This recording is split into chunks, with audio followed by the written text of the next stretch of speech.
Bonjour, aujourd'hui je vais vous donner un cours sur les piles de pont. Voici un exemple d'un pont installé sur une rivière. On voit clairement l'influence des piles sur l'écoulement et aussi sur la déposition des sédiments.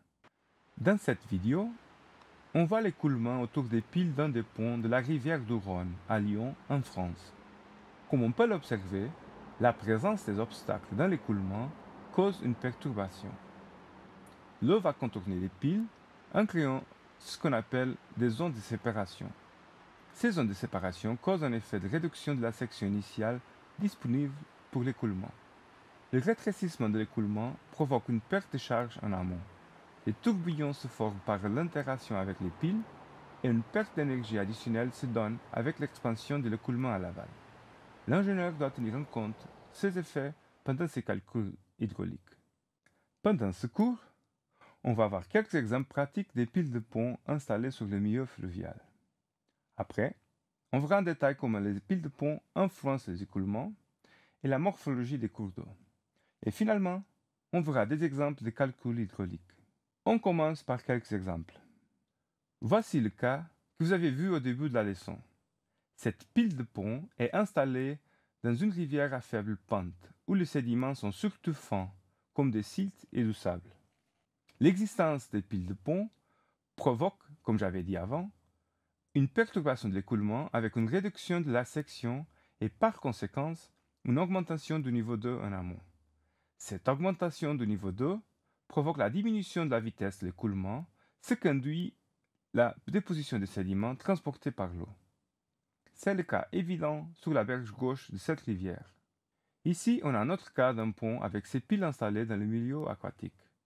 Ces cas exigent une étude approfondie sur les modifications que les piles de pont font sur l'écoulement et ainsi déterminent comment ces structures seront stables au cours du temps. Et finalement, voici une autre vue de comment les piles de pont modifient la morphologie d'une rivière à faible pente et avec un transport de sédiments considérable. Dans ce cas, nous observons clairement les zones de forte déposition de sédiments avant chacun des piles de pont. Nous allons par la suite voir en détail des phénomènes physiques en jeu, du point de vue de l'écoulement et aussi du point de vue de la morphologie. Pour ça, voici des vidéos de l'écoulement autour des piles de pont sur le Rhône à Lyon. Dans cette première vidéo, nous observons bien l'effet de séparation soumis par l'écoulement autour d'une pile isolée. Dans cette deuxième vidéo, on voit l'extension en aval jusqu'où la perturbation de l'écoulement se produit. La propagation des tourbillons générés est bien visible. Quand on se rapproche des piles, la séparation de l'écoulement est bien distinguée si on observe la surface d'eau. Voyons maintenant en détail, et à l'aide des schémas simplifiés, les phénomènes hydrauliques qui se produisent à cause du rétrécissement de l'écoulement. On va considérer un canal rectiligne de section prismatique rectangulaire. Voici une vue de eau. On provoque le rétrécissement de l'écoulement par imposition des obstacles latéraux, comme il se passe quand on installe des piles d'un pont dans une rivière. L'écoulement se sépare quand il rencontre les éléments provoquant le rétrécissement. Comme on le voit ici, la contraction de l'écoulement va causer une diminution de la section disponible à l'écoulement. Aval, l'écoulement reprend toute la section. Néanmoins, des zones de séparation se forment aussi, ainsi que ce qu'on appelle les zones de recirculation. Ce type de phénomène aval provoque des pertes d'énergie considérables à l'écoulement. On peut bien définir les zones de l'écoulement liées au rétrécissement. Les zones non perturbées, amont et aval, où l'influence de la contraction de l'écoulement ne se sent pas, la zone rétrécie, où la section disponible à l'écoulement est diminuée, par effet des piles, mais aussi par le rétrécissement provoqué par la séparation, et finalement les zones de transition, amont et aval, entre les zones non perturbées et la zone rétrécie. La zone rétrécie conditionne l'écoulement. Nous avons vu comme le rétrécissement de l'écoulement conditionne l'hydrodynamique des canaux, comme l'exemple que je vous ai montré du Rhône. Nous allons maintenant voir comment les piles de pont peuvent modifier la morphologie fluviale. On reprend l'exemple du pont sur la rivière Tage, au Portugal. Comme on l'a déjà vu, les zones de déposition aval des piles sont bien visibles sur cette photo. Je les indique ici pour l'une des piles. Un parc rectile dans cette photo Il existe aussi des zones de forte érosion du fond du lit amont les piles. Nous allons voir tout de suite un schéma qui représente le processus d'érosion et de déposition qui se passe quand on insère un pile de pont sur le lit mobile d'une rivière. La modification de l'écoulement génère une forte érosion en amont, avec la création de ce qu'on appelle une fosse d'érosion. Les sédiments érodés en amont vont se déposer en aval dans la direction des zones plus tranquilles de l'écoulement qui se forment dans la direction des piles. Nous allons maintenant passer au calcul hydraulique et nous commençons par voir de façon qualitative le dessin des lignes d'eau et après nous passerons au calcul du remous. Nous avons quelques prémices et hypothèses qu'il faut bien savoir. On utilisera les courbes d'énergie spécifiques comme auxiliaires, on considère le fond immobile, l'analyse considérera l'écoulement unidimensionnel et le canal rectangulaire, et finalement on considère un rétrécissement localisé de l'écoulement. Commençons par le dessin des lignes d'eau. Ce schéma général de l'écoulement correspond à un coût longitudinal par l'axe du canal, la section 2 et la section rétrécie. Le premier cas, qu'on verra, correspond à une situation d'écoulement en pente faible, où son énergie en régime uniforme est inférieure à l'énergie critique à la section rétrécie. Ici, on a tracé des lignes auxiliaires à notre développement. En vert, on a l'écoulement uniforme, la ligne des surfaces d'eau et la ligne d'énergie. En rouge, la ligne de surface d'eau et la ligne d'énergie pour l'écoulement critique. D'une manière préliminaire, nous observons déjà que l'écoulement n'aura pas d'énergie spécifique suffisante pour traverser le rétrécissement. Il aura sûrement un changement de régime. D'abord, nous allons utiliser la courbe de énergie spécifique pour comprendre l'écoulement. On part d'une section non perturbée, à mon rétrécissement, où on admet que l'écoulement est uniforme.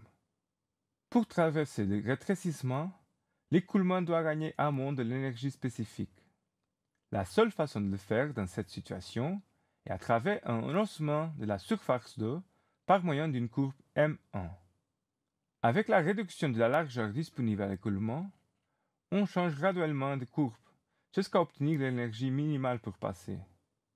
Cette situation correspond à l'énergie critique. À partir d'ici, l'écoulement est torrentiel et revient à sa courbe initiale avec l'élargissement de la section. L'écoulement arrive à la fin de la contraction avec un excès d'énergie spécifique par rapport à la section non perturbée. Ainsi, l'écoulement perd son énergie spécifique en augmentant graduellement sa hauteur d'eau par moyen d'une courbe M3. L'écoulement devient instable et un réseau s'engendre. Un nouveau changement de régime se produit, cette fois-ci de torrentiel à fluvial par moyen d'un réseau. Ce changement de régime n'est pas graduel. Je vous présente maintenant ce qui arrive sur l'écoulement en parallèle à l'interprétation de la courbe d'énergie spécifique. En amont, on considère l'écoulement uniforme. La montée d'énergie spécifique se produit au moyen d'une ligne d'eau de type M1, dont la hauteur d'eau croît vers la section rétrécie. La transition vers la zone contractée oblige à un changement de régime d'écoulement de fluvial à torrentiel, en passant par l'hauteur critique. Après la zone contractée, une augmentation de la hauteur de l'écoulement se produit par moyen d'une courbe de type M3. Maintenant, on sait qu'un réseau se produit pour le passage de l'écoulement torrentiel de nouveau à fluvial. Pour déterminer la position de ce réseau, on dessine la ligne des hauteurs conjuguées.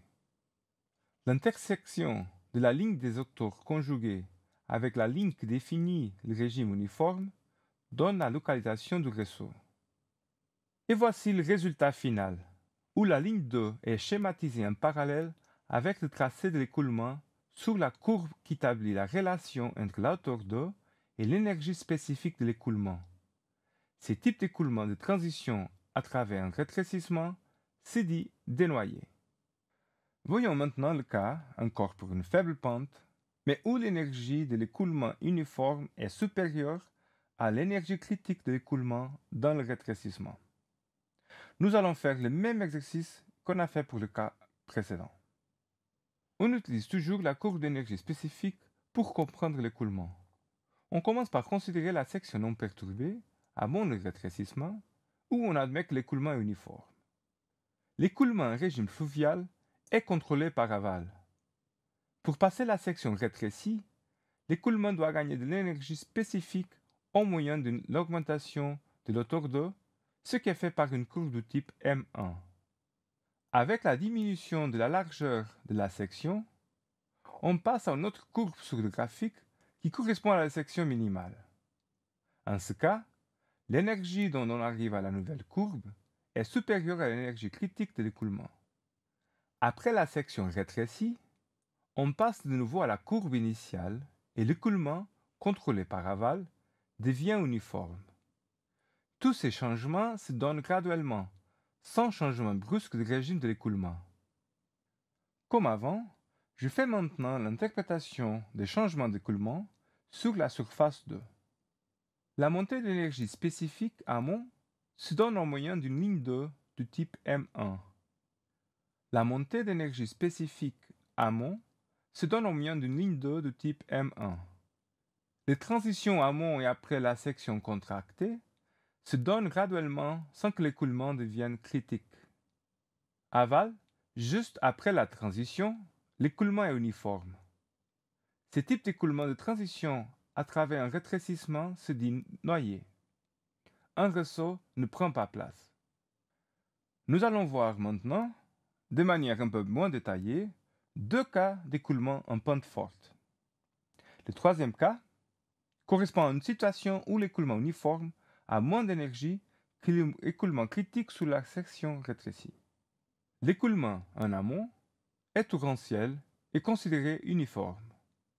Pour gagner de l'énergie spécifique pour passer la section contractée, un ressaut se donne changeant le régime de torrentiel à fluvial.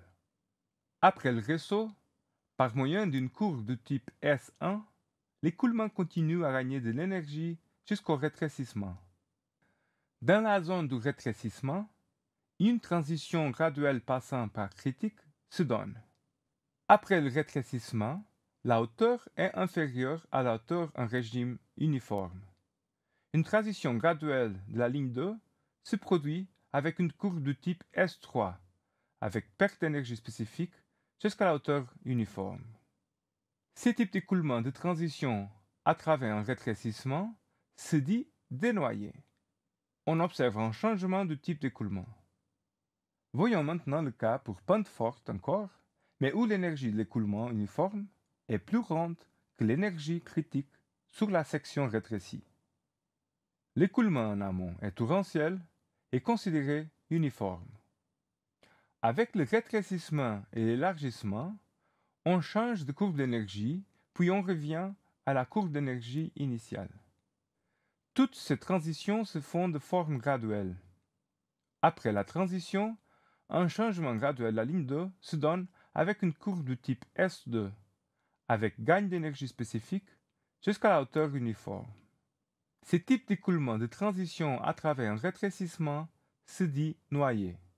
On n'observe pas un changement de type d'écoulement. Je vous montre par la suite une méthode quantitative pour déterminer le remous d'exhaussement causé par un rétrécissement de pile de pont. Nous allons voir la méthode d'Aubusson. Deux informations sont essentielles au calcul hydraulique: le type de pente du canal et la largeur de la section rétrécie. Les conditions d'écoulement de la section rétrécie déterminent le calcul hydraulique à faire. On reprend le schéma de la section rétrécie vue auparavant. Nous connaissons déjà qu'il existe des pertes d'énergie à la transition section amont-section rétrécie et encore des pertes d'énergie à la section du rétrécissement qui sont plus importantes. Et il y a une réduction de la section de l'écoulement due au rétrécissement.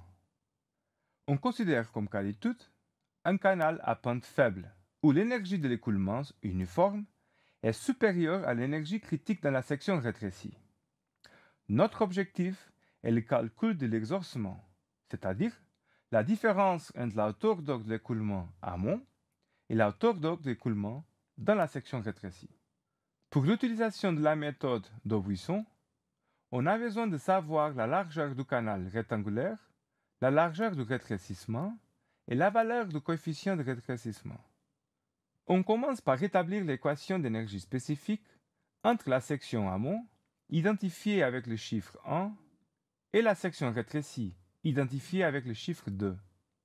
Selon la méthode, on va considérer que la hauteur de sur la section rétrécie est la même que la hauteur de uniforme de l'écoulement. On peut établir maintenant une équation non linéaire qui définit la relation entre la hauteur de à mon rétrécissement et la hauteur de un écoulement uniforme qui est connu. La résolution de cette équation non linéaire s'est fait itérativement. Finalement, le coefficient d'Aubusson peut être déterminé basé sur cette figure où des types distincts de formes de piles de pont sont définis. On arrive à la fin de notre cours d'aujourd'hui. On a appris les bases pour les calculs hydrauliques de l'écoulement en présence des piles de pont.